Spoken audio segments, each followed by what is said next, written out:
Hello বন্ধুরা, আবার চলে এসেছি আর একটা ভিডিও নিয়ে।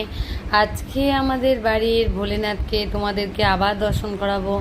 সকালবেলায় আমার শাশুড়ি মা পুজো দিচ্ছে। দেখুন, ভোলেনাথের চান টান সব কমপ্লিট হয়ে গিয়েছে। চান করিয়ে ঘি মাখিয়ে মাথায় দুধ গঙ্গা জল দিয়ে বেলপাতা দিয়ে দেখবেন সকালবেলায় পুজো হয়ে গেলে একটা আলাদা শান্তি যেন সংসারে মনে হয়। সকালবেলায় পুজো হয়ে গেলে সব কিছুই যেন সঠিকভাবে শুরু হয়। পুজো সকাল সকাল না করলে ভালো লাগে না।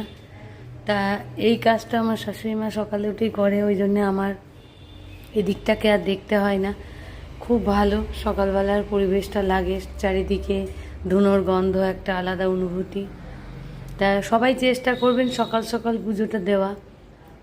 আগে আগে পুজো টুজো দিয়ে তারপরে কাজে হাত দিলে আমার মনে হয় ভালো হয়।